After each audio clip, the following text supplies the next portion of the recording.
This is Dolany TV, ladies and gentlemen. Good evening and welcome back to another edition of Edmonton Oilers discussion here on the channel today. And let me tell you, before I head off to bed to get to work for tomorrow morning, I had a little bit of an interesting thought here. I'm sitting here, you know what? We talked about Jack Campbell, Ville Husso in the video the other day, and then I'm like, wait a minute. Actually, what is the situation with free agent goaltenders and goaltenders of substance this year in the free agent market? Because, hey, you know what? You haven't seen a lot of videos from me other than the Oilers. I haven't really been paying attention because, of course, I was bowling every Tuesday. I was having a heck of a great time all winter long, had family down. It was great. Anyway, Oilers, they got the job done, got to the conference finals, lost to the Cup champs. We're happy.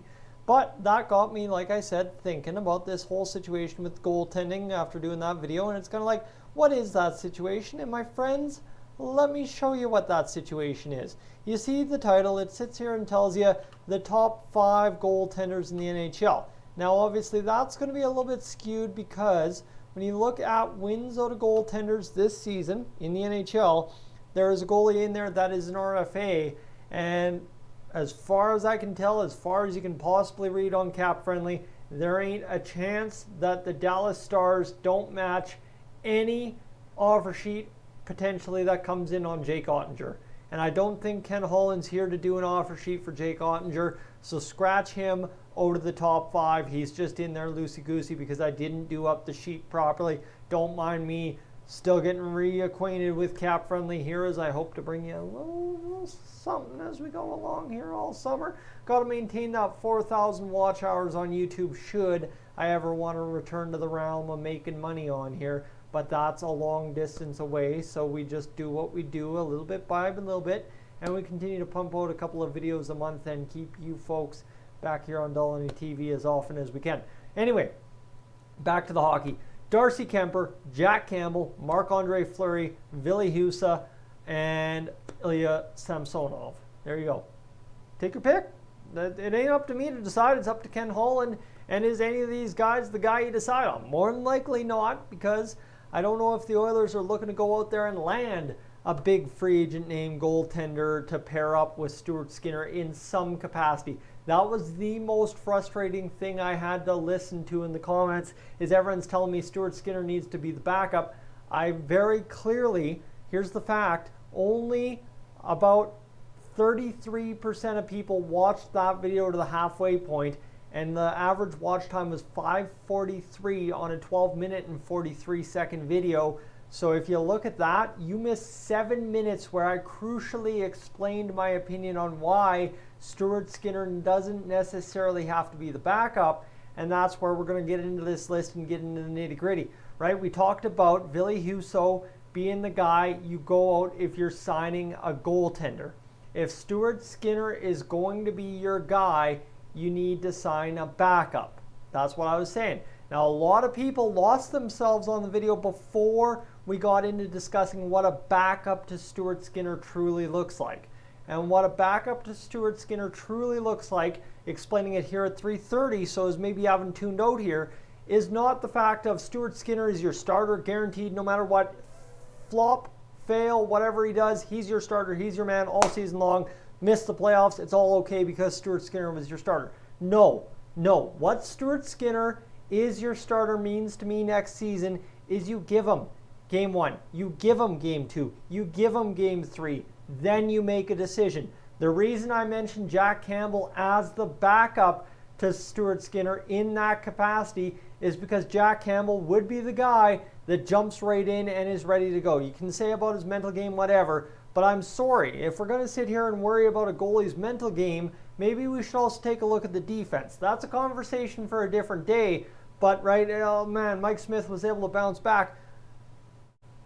Lordy, Mike Smith should not have had to bounce back from half those pucks on him anyway, so is what it is, and half those pucks that went in on him were his fault. Of course he has to bounce back when you goof it up in net like that. But again, hopefully that is long in the rear view. Nothing bad against Mike Smith. Dude carried us through the playoffs. And you know what, Mike? Go enjoy retirement. Come on as a special consultant. Keep your kids playing hockey in Edmonton. Let's grow a great goaltending future out of the City of Champions.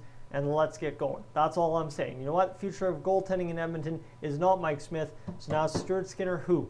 And that's where we get to this list that you've had. I've given you the decision time you need to figure out where you're going with this, sans my opinion. So Darcy Keumper, Cup champion, 32 years old, 37 wins on the season. But how good did Colorado make Darcy Keumper look, right? Especially in the playoffs.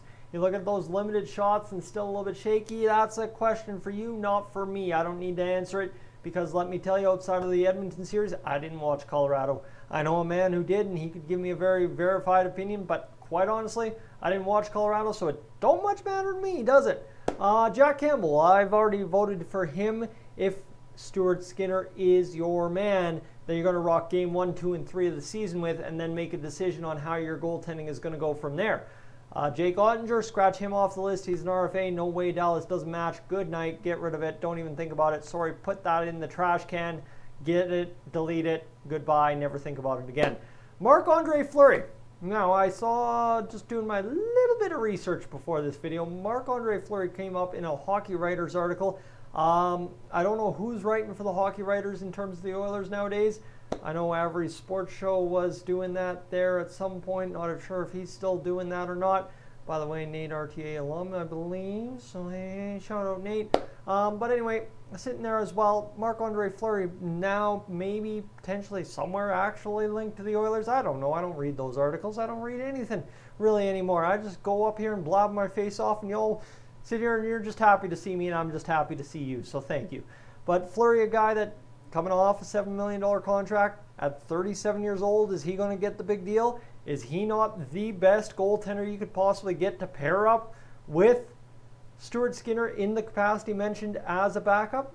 Absolutely. How much does he have left in the tank at 37 years old? Well, he had a .291 goals against average and a .908 save percentage, which is lower than 40-year-old Mike Smith. Okay, that's, I don't know about that one, okay? But again, he won 28 games this season, played a heck of a lot of games.